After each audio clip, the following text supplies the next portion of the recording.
Bonjour, chers téléspectateurs de la Voix de la démocratie congolaise, Panorama d'Afrique. Merci de vous être branchés comme d'habitude chaque samedi où nous avons une émission spécialisée pour des amis qui vivent à l'étranger. L'émission est intitulée Tribune de la diaspora, animée par votre serviteur de tout le temps, Don Kayembe depuis New York City.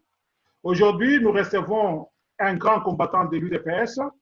Ce dernier s'appelle William Jacob Munkandimbia, connu par les intimes par le nom de Willy Fram Tutu. William Fram Tutu est un combattant et cadre de l'IDPS, combattu depuis le pays, c'est-à-dire passant par la Grèce, et puis actuellement il réside en France. En fait, c'est un homme qui convient à cette place-là, de manière à pouvoir travailler dans la dynamique. Il faudrait qu'on laisse des suspicions comme cela aux gens des FCC qui sont déjà habitués dans cette gestion depuis toujours, depuis très longtemps, hein, de voler l'argent de l'État, de détourner, de faire ça et ça, et ainsi de suite. C'est comme ça que leur mentor avait dit un jour que si j'avais justement 15 personnes dans mon entourage, j'allais beaucoup faire pour ces pays, mais parce que tout le monde, c'était pour dire, tous ces gens-là, ils sont dit, c'est pour leur bien-être, hein, pour voler, pour construire des maisons, pour, voilà, c'est pour vivre cette vie-là des luxes, et ainsi de suite. Mais Caméré, déjà, ça fragilise même la coalition. Même là, oui, voilà. Donc, ça coalise, ça fait pas... donc, il y a des choses qui dégénèrent déjà. Est-ce une déception dans la coalition? Non, mais exactement. Donc, qu'est-ce qu'on va pouvoir dire? C'est déjà une déception. De toute façon, hein, vous comme moi, nous savons qu'il y a la présomption du non-sens. Parce qu'il y a des gens qui se posent la question de savoir, mais pourquoi il y a des humains qui ont détourné des 100 millions, ils sont encore là, ils ne sont pas jugés. Mais vous savez, lorsque bon, ça c'est une boutade, hein, voilà. Mais lorsqu'on vous dit que votre fils a volé dans un super ici nous appelons ça des super U ou voilà, ce sont des shops comme vous dites chez vous là. Mais lorsqu'on vous amène deux enfants, un de votre frère, non, mais vous allez beaucoup, ou un de votre cousin ou de votre ami, vous allez beaucoup plus vous demandez pourquoi votre fils. À ce niveau-là, nous devons éclairer les gens. La situation actuelle en justice est spécifique. Donc, celui qui a un dossier sur Yuma n'a qu'à déposer ça à la justice. Ici, le gouvernement, pas Félix Tshisekedi, le gouvernement a voulu voir clair dans la gestion de 100 jours parce que l'argent était sorti. Mais le travail n'a pas été fait. Alors maintenant, on cherchait à vouloir faire. Ce n'est pas le gouvernement qui peut sortir pour chercher à savoir qu'est-ce qui ne va pas aller, et la justice devait faire son travail. C'est ainsi que le gouvernement a donné, à travers le ministère de la Justice, à voir clair. Ça n'a rien à faire avec Yuma. Nous savons que Yuma a fait le banditisme financier, mais ça n'a rien à faire avec l'affaire qui est actuellement sur le terrain, ou bien à la justice. C'est donc deux cas vraiment différents. On ne peut pas comparer les oranges et les citrons. Bien sûr, mais je suis tout à fait d'accord avec vous. Donc, parce que là, le président de la République, dans la position qu'il se retrouve aujourd'hui, il s'est dit qu'il veut aussi se laver. Il a dit qu'il ne voulera même pas un seul sou de ces pays-là, que lui se contentera de son salaire. Et c'est ce qu'il est en train de faire. Je suis persuadé qu'il sera en train de faire ça. Parce que, vous savez, nous devons dire des choses. Mais je vous rassure que Félix Tshisekedi a étonné beaucoup plus d'un dans la gestion de plus ou moins une année et demie. Et tout le monde ne s'attendait pas. Tout le monde avec qui je cause, ils me disent toujours non, ces garçons-là nous épatent, nous a surpris. C'est ce qu'on ne s'attendait jamais à cela. Mais alors maintenant que votre directeur de cabinet serait trempé dans des histoires comme cela, c'est ce qu'il faut faire. Il faut prouver votre innocence. Je crois que Félix Tshisekedi sera le premier à applaudir si aujourd'hui Vital Kamerhe sortait non coupable. Vous comprenez? Mais des gens qui croient que c'est Félix qui est à la base de ça parce que on parlerait déjà de 2023 comme si c'était quelque chose d'extraordinaire, comme si bon, ça sera par un bâton magique. Non, mais c'est pas ça. C'est pas comme ça. La politique, ce n'est pas ça. Alors là, nous allons chuter. Willy Fram Tutu, il fait très tard chez toi, donc nous allons chuter avec cette dernière question. ou bien ces derniers chapitres, vous laisse dire la mort mystérieuse de Raphaël Niani, comme on l'appelle. Comment vous avez perçu ça? Quelqu'un qui a apparu brutalement et il est parti brutalement. Comment vous voyez ça? Mon frère, je vous l'ai dit sincèrement du fond de mon cœur, que l'âme de ces messieurs, de ces grands hommes-là, repose en paix. Je ne les connaissais pas, mais pendant ces deux, il a laissé ses empreintes, juste pendant ces deux, il n'était pas beaucoup plus connu dans les publics, hein, à ce que je sache. Quand je me renseigne, on me dit que c'est quelqu'un qui il vivait beaucoup plus dans Très effacé, oui. Voilà, très effacé. Et la preuve, vous voyez là où il vit, c'est à Bandal.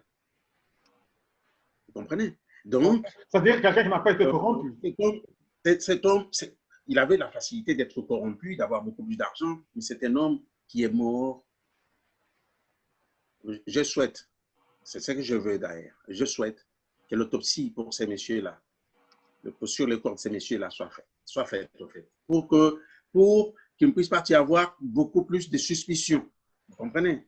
Parce qu'aujourd'hui, hein, tous nous sommes mortels, nous les savons. Donc, vous et moi, nous sommes mortels. Aujourd'hui, on peut se réveiller, on n'est plus. Ce n'est pas plus grave. La crise cardiaque peut nous arriver à tout moment.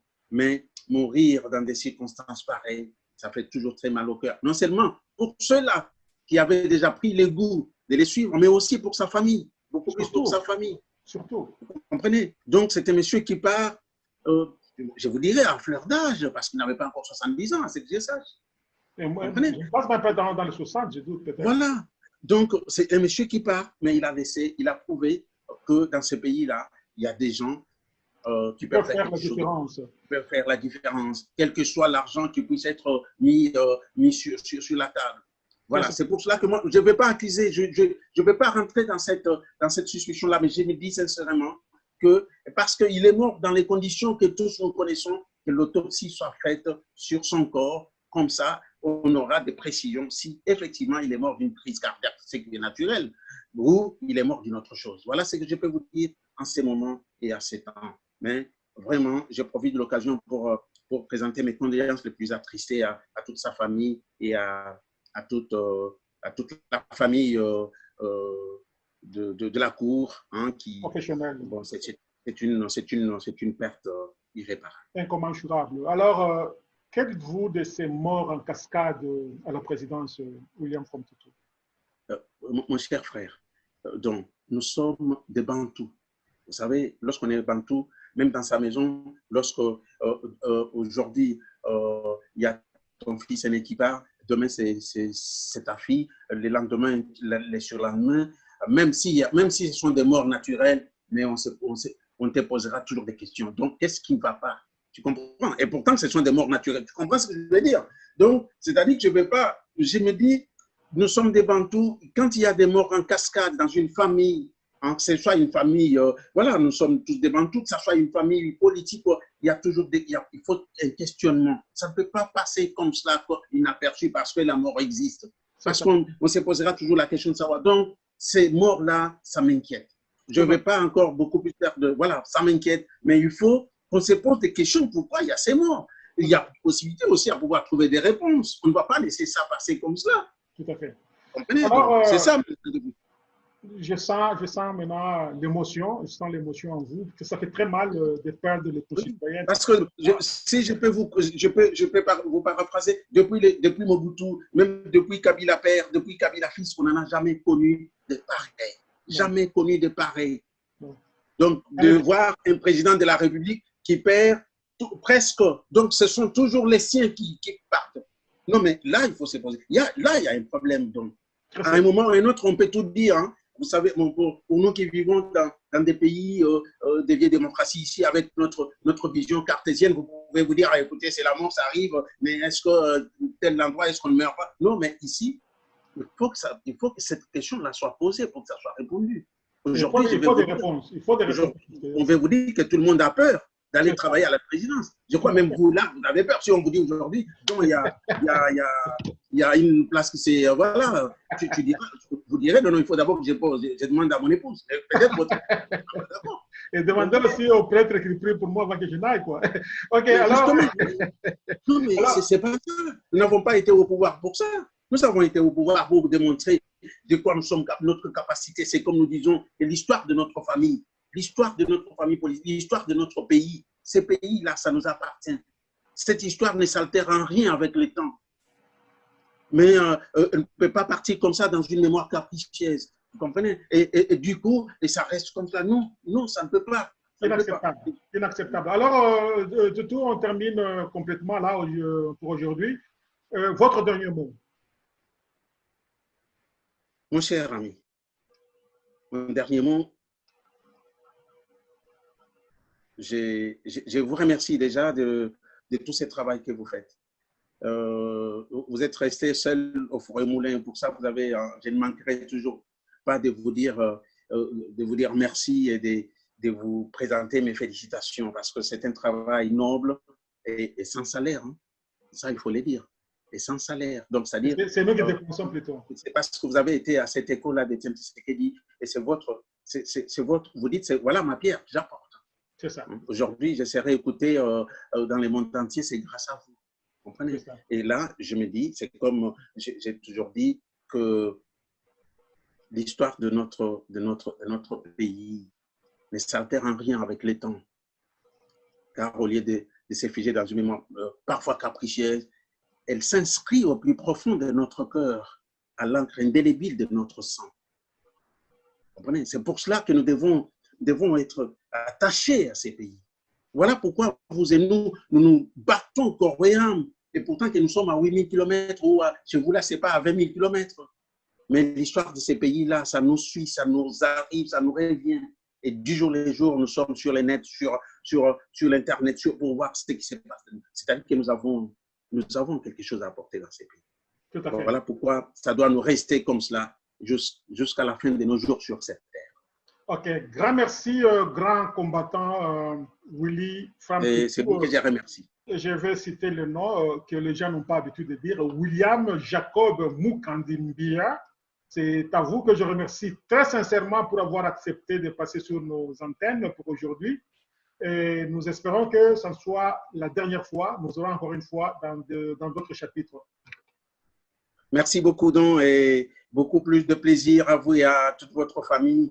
Et ça a été un grand plaisir pour moi de pouvoir passer sur ces antennes, dont moi-même, je suis artisan. Merci et à la prochaine. Merci beaucoup, Don. Merci. Okay. Merci bien. Donc, nous avons terminé, chers auditeurs et auditrices de la Voix de la démocratie congolaise et Panorama d'Afrique. C'est pratiquement la fin de cette émission. Nous remercions notre invité Willy Fram Tutu. Et nous pensons ici à l'UDPS RDC Kinshasa. Nous pensons ici à M. Raphaël Tchenanga, notre journaliste et chef d'antenne. Nous pensons ici à Maman Adrienne. Merci beaucoup de nous rejoindre, de joindre l'équipe qui gagne. Et aussi, nous pensons ici à Théodore Bakatula, notre caméraman qui est toujours puissant et très énergétique. Enfin, merci beaucoup à José Kapajika, le directeur technique. C'est lui qui fait tout pour que les images vous parviennent à chaque fin d'émission. Merci donc à vous tous qui nous suivez régulièrement chaque samedi sur La Voix de la démocratie congolaise dans son émission Tribune de la diaspora, où nous avons les membres de la diaspora congolaise et africaine en général. Ils viennent s'exprimer pour le panafricanisme et pour le développement de l'Afrique. Merci donc. Le prochain numéro, c'est le samedi prochain, avec votre confrère de tous les temps, Don Kayembe depuis New York City. Et à la prochaine.